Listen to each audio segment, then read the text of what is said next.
Hello essence. तो कैसे हो प्यारे दोस्तों, होप आप लोगों की जो स्टडी है बहुत अच्छे से चल रही है। और दोस्तों आप लोगों को पता है कि रेलवे में टेक्नीशियन के फॉर्म भी स्टार्ट हो गए हैं, तो समय से अपना फॉर्म भर देना और ध्यान रहे कि किसी प्रकार की कोई त्रुटि ना हो कि बाद में आपको कोई पछताना पड़े।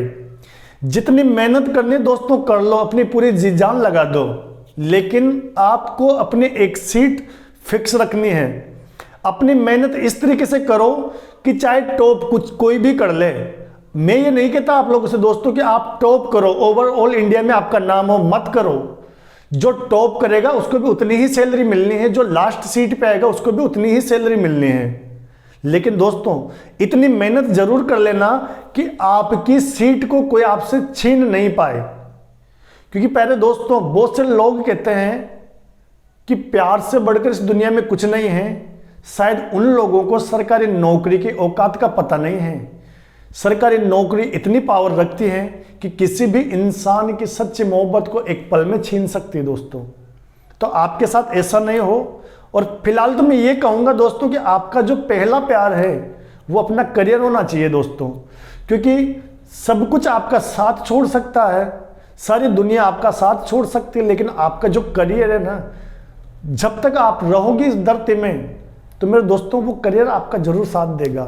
और फिर सरकारी नौकरी तो ऐसी है प्यारे दोस्तों, रिटायरमेंट के बाद भी आपका साथ देने वाले हैं। तो अब मैं पॉइंट पर आता हूं प्यारे दोस्तों।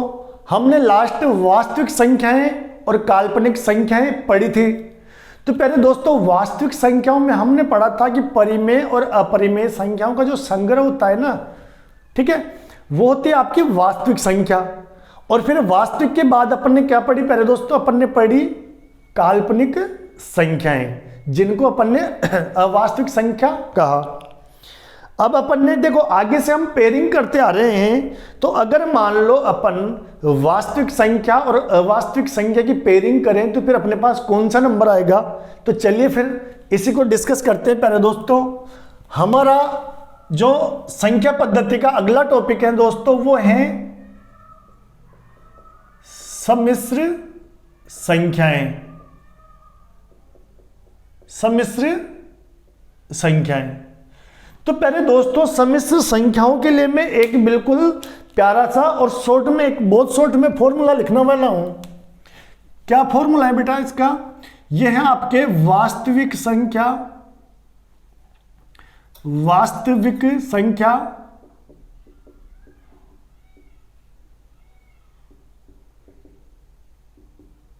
प्लस माइनस काल्पनिक,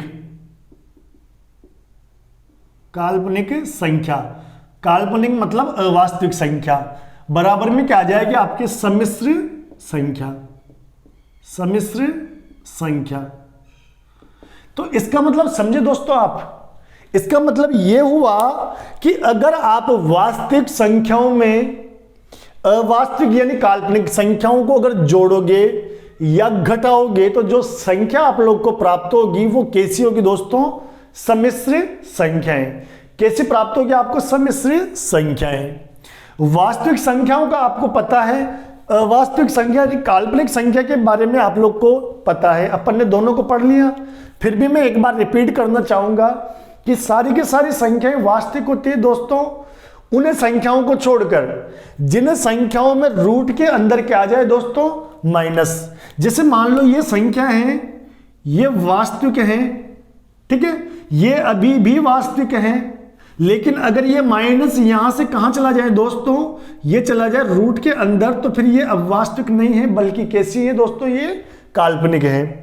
तो हम पढ़ रहे हैं सम्मिश्र संख्या, और सम्मिश्र संख्याओं के बारे में क्या कहा गया है दोस्तों कि अगर वास्तविक संख्याओं के साथ काल्पनिक संख्याओं को जोड़ दें या घटा दें तो जो रिजल्ट प्राप्त होगा दोस्तों वो होगी आपकी सम्मिश्र संख्याएं।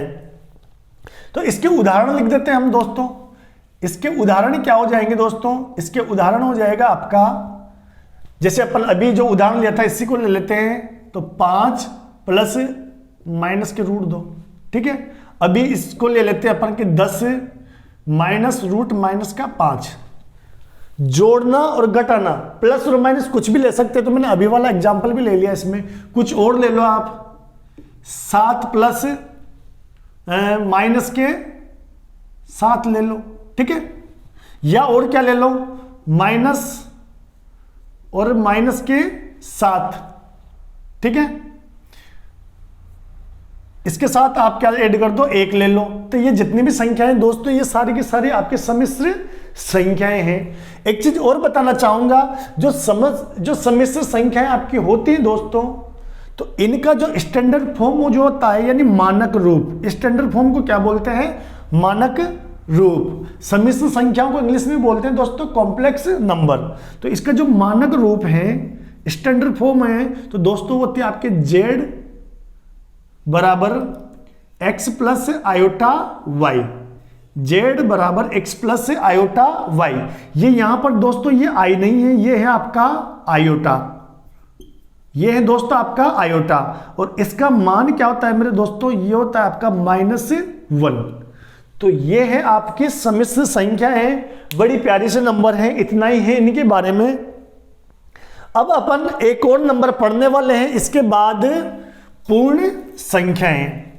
पूर्ण संख्याएं, अब प्यारे दोस्तों आप लोग सोचोगे कि सर अपन पूर्ण संख्या तो स्टार्टिंग में ही पढ़ चुके, पूर्ण संख्या तो आप स्टार्टिंग में ही पढ़ चुके, तो दोस्तों इनका भी नाम पूर्ण संख्याएं ही है, इनका भी नाम क्या है दोस्तों, पूर्ण संख्या ही है। लेकिन जो पहले अपन ने पूर्ण संख्या पढ़ी थी, जो 0 से स्टार्ट होती है, उनको इंग्लिश में बोल देते अपन होल नंबर्स, जबकि इनको क्या बोलेंगे अपन, परफेक्ट नंबर।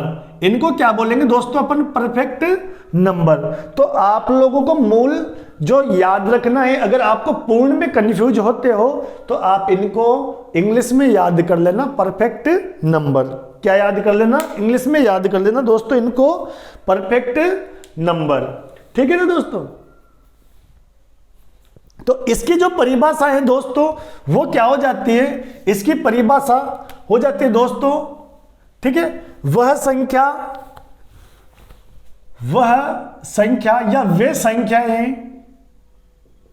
वे संख्याएं जिनके गुणनखंडों का योग, वे संख्याएं जिनके गुणनखंडों का योग, और इसमें स्वयं को छोड़ देना है दोस्तों, अपन को स्वयं को छोड़कर, ठीक है ना। तो वे संख्याएं जिनके गुणनखंडों का योग पुनः वही संख्या प्राप्त हो, वही संख्या प्राप्त हो, तो उन्हें हम पूर्ण, और पूर्ण मतलब यहां पर दोस्तों परफेक्ट नंबर, कौन से, परफेक्ट नंबर, पूर्ण संख्याएं कहते हैं, ठीक है दोस्तों, कहते हैं।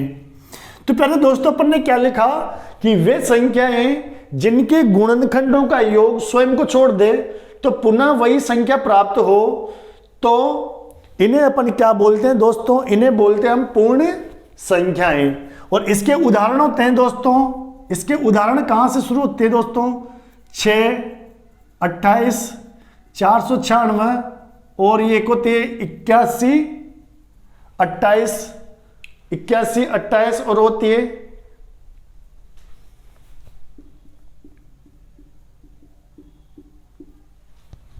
ये 33, 55, 0, 33, 6, ठीक है दोस्तों।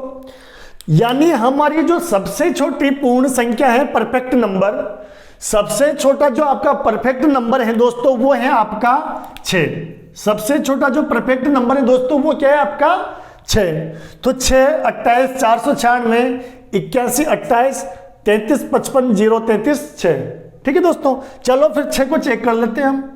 तो बेटा जो 6 है, 6 के गुणनखंड दोस्तों याद रखना, 6 में किस किस का भाग जाता है, आपके 1 का भी जाता है, तो ये भी इसका गुणनखंड है, 2 का भी जाता है, इसका ये भी गुणनखंड है, 3 का भी जाता है, इसका ये भी गुणनखंड है, 4 का नहीं जाता, 5 का नहीं जाता, और मूल संख्या का तो जाता ही है सब में।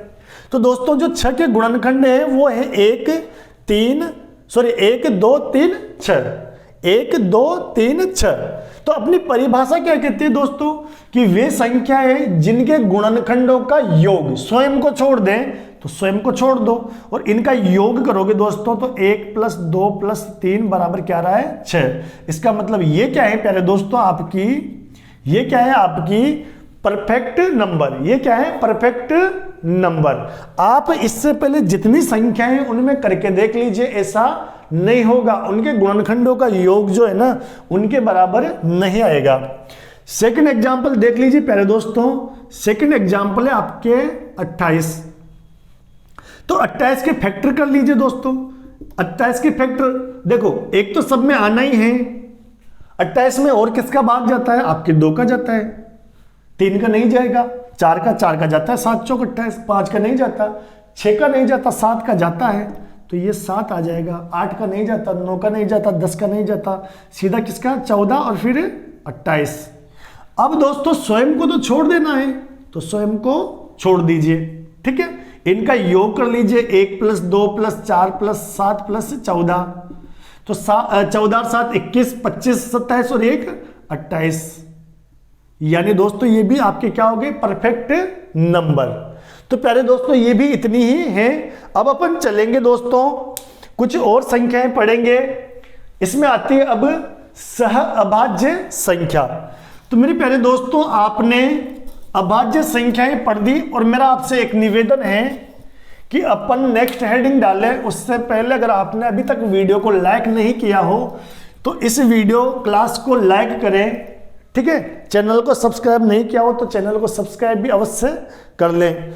अब अपनी आती है सह अभाज्य संख्याएं। तो 3 संख्याएं दोस्तों अपन बिल्कुल एक साथ पढ़ेंगे, सह अभाज्य संख्याएं।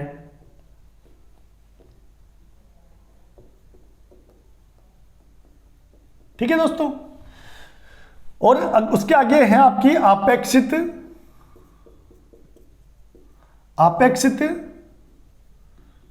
अभाज्य संख्याएं। उसके आगे आते हैं आपके ट्विन अभाज्य संख्याएं। तो दोस्तों इनमें क्या क्या अंतर है, क्या अंतर है इनमें दोस्तों? इनमें ज्यादा कुछ अंतर है नहीं दोस्तों। तो पहले तो ये देखो इनको इंग्लिश में बोल तो क्या है। तो देखिए दोस्तों ये जो सह अभाज्य संख्या है इनको बोलते अपन को प्राइम नंबर।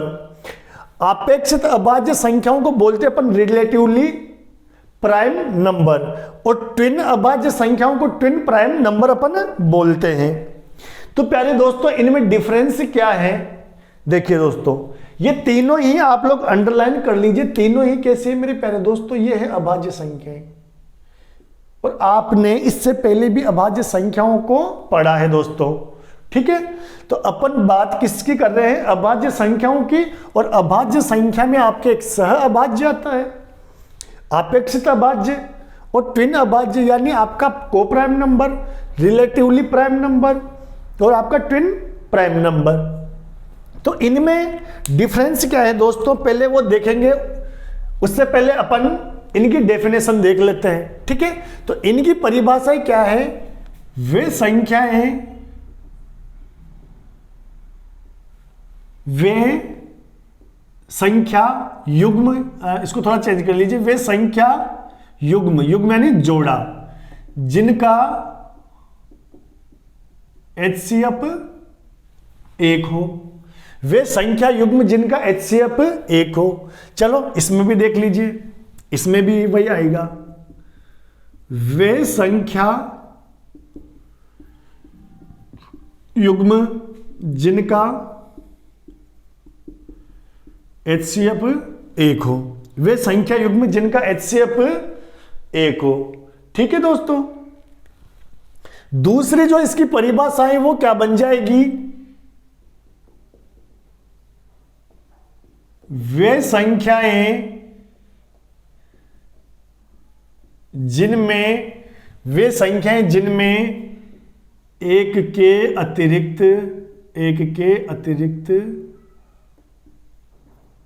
कोई भी संख्या कोई भी संख्या कॉमन नहीं हो, कॉमन नहीं हो।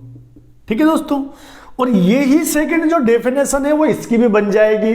तो भैया अंतर क्या है? तो अंतर ये है मेरे प्यारे दोस्तों। चलिए फिर अपन डिस्कस कर लेते हैं। तो इसके एग्जाम्पल देखना, मैं एग्जाम्पल दिखाता हूं आपको। 2 3 3 5 5 7 11 13 ले लिया अपन ने, 17 19 ले लिया, 23 ले लिया और 29 ले लिया। 29 के साथ अपन ने 31 ले लिया। ठीक है दोस्तों, अभी मैं तुलना करता हूं दोनों की। जब डेफिनेशन सेम है ना दोस्तों, अंतर तो होना चाहिए। नाम अलग हैं, यहां सह अभाज्य संख्या, ये अपेक्षित अभाज्य संख्या, तो भैया अंतर तो बताओ, क्योंकि डेफिनेशन तो दोनों सेम हो गई। ठीक है ना, तो अब आ जाओ आप लोग अंतर पे। चलो इसके एग्जाम्पल ले लेते हैं अपन लोग। इसमें हो गए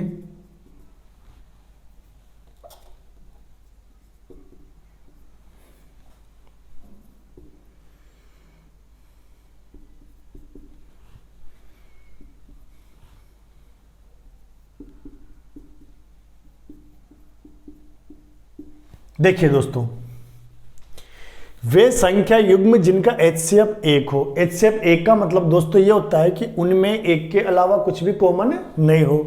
क्या इन दोनों में कुछ कॉमन दिख रहा है कि नहीं दिख रहा है दोस्तों? तो जहां कुछ भी कॉमन नहीं होता वहां एक होता है। तो यहां भी एक है, यहां भी एक है, यहां भी एक है, यहां भी एक है, एक एक एक। चलो इनको डिस्कस कर लो। यहां भी एक ही कॉमन है, यहां भी एक ही है, यहां भी एक ही है, यहां भी। क्या अभी पता लगा आप लोगों को? नहीं लगा तो फिर आ जाओ आप लोग। आप लोग एक चीज नोट कीजिए दोस्तों कि यहां पर ये 2 अभाज्य हैं, 3 भी अभाज्य हैं, 5 भी अभाज्य हैं, 7 भी अभाज्य हैं, 11 13 भी अभाज्य हैं, 17 19 भी अभाज्य हैं, 23 29 भी अभाज्य हैं, 31 भी अभाज्य हैं। क्या यहां पर ये जो 25 है दोस्तों ये अभाज्य हैं? ये तो भाज्य संख्या है ना, 8 भाज्य संख्या है ना। तो यानी ये कि सहअभाज्य संख्याओं में केवल वही संख्या आएगी जो अभाज्य संख्या हो। मतलब ये कि इनमें HCF तो 1 हुई, यानी कॉमन कुछ भी नहीं होना चाहिए। लेकिन दूसरी शर्त ये है कि जो संख्या है ना दोस्तों वो भी मूल रूप से अभाज्य संख्या होनी चाहिए। जबकि आपके अपेक्षित अभाज्य संख्याओं में यह है कि ऐसे संख्या युग्म होने चाहिए जो आपस में एक दूसरे को नहीं काटे, चाहे फिर वो भाज्य ही क्यों ना हो। ये भाज्य हैं लेकिन एक दूसरे को नहीं काटते, ये भाज्य हैं ये भी भाज्य एक दूसरे को नहीं काटते, और इनमें कॉमन भी दोस्तों एक ही है। तो जो मुख्य डिफरेंस जो जिसकी मैं बात करना चाह रहा था वो ये होता है दोस्तों, आप लोग कभी देखना ऑलमोस्ट किताबों में जितनी भी है ना उनमें आपको सह अभाज्य संख्याएं और अपेक्षित अभाज्य संख्याएं एक ही रूप में मिलेगी, उनमें कोई डिफरेंस नहीं दे रखा। पर जितना मैंने इन पे शोध किया है ना दोस्तों, तो इसके एग्जाम्पल वगैरह से मैंने पता लगाया, तो मैंने ये अनुमान या ये निष्कर्ष निकाला है दोस्तों कि आपके सह अभाज्य संख्या और अपेक्षित अभाज्य संख्याओं में सिर्फ ये डिफरेंस होता है कि इसमें सभी संख्या युग्म की जो सभी संख्याएं वो अभाज्य होना चाहिए, लेकिन इसमें वो आपस में एक दूसरे के साथ अभाज्य हो। ठीक है दोस्तों, चाहे वो बेसिकली भाज्य ही क्यों ना हो। तो ये भाज्य है लेकिन आपस में अभाज्य है, ये दोनों भाज्य है पर आपस में अभाज्य है, और कॉमन इनमें एक ही है दोस्तों। इसलिए ये है आपकी क्या अपेक्षित अभाज्य संख्याएं। और दूसरी अपनी थर्ड नंबर के 3 अभाज्य संख्याएं। तो इसकी डेफिनेशन क्या हो जाएगी दोस्तों? वे अभाज्य संख्याएं, वे अभाज्य संख्याएं जिनका अंतर 2 हो। ठीक है ना, वे अभाज्य संख्याएं जिनका अंतर क्या हो दोस्तों? 2। वे अभाज्य संख्याएं जिनका अंतर क्या हो दोस्तों? 2। चलो फिर इसके उदाहरण ले लेते हैं अपन लोग। जैसे 3 5 दोनों का अंतर 2 है ना प्यारे दोस्तों, 5 7 दोनों का अंतर भी 2 है, 11 13 अंतर 2 है, 17 19 अंतर कितना है? 2, 29 31 कितना अंतर है दोस्तों? 2। इसके अलावा 71 और 73 है, इनका भी अंतर कितना है दोस्तों? 2। तो ट्विन अभाज्य संख्या वो थे मेरे प्यारे दोस्तों जिनका जो अंतर है वो कितना होना चाहिए प्यारे दोस्तों, अंतर कितना होना चाहिए, अंतर होना चाहिए इनका 2, अंतर कितना होना चाहिए 2। अब आपकी जो संख्या पद्धति है इसमें अब एकमात्र और नंबर बच रहा है, इसको अपन पढ़ेंगे और इसके बाद आपकी जो संख्या पद्धति है वो कंप्लीट हो जाती है। फिर अपन नेक्स्ट क्लास में प्रसार पढ़ेंगे किसका, जो आपकी परिमेय संख्या है ना उनका अपन प्रसार पढ़ेंगे दोस्तों, कि उनका जो प्रसार होगा वो कैसा होगा, उनको p/q के रूप में उनको कैसे अपन लिख सकते हैं। तो जो भी आपकी दशमलव संख्याएं हैं या परिमेय संख्याएं ना तो उनका अपन क्या करेंगे दोस्तों, प्रसार पढ़ेंगे।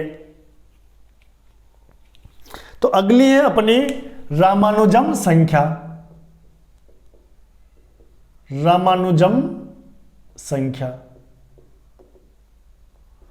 ठीक है दोस्तों, रामानुजम संख्या। और इसकी परिभाषा क्या हो जाएगी दोस्तों, पहले तो मैं एक चीज क्लियर कर दूं आप लोगों को, रामानुजम संख्या केवल एक ही संख्या है, इसके और कोई उदाहरण नहीं है, तो अपन उसको डिस्कस कर लेंगे। पहले आप इसकी डेफिनेशन देख लीजिए।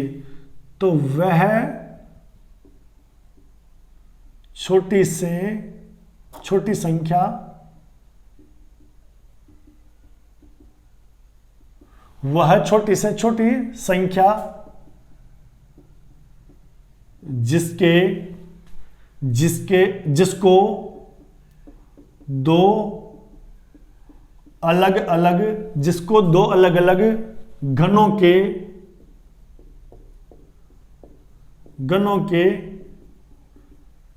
योग के रूप में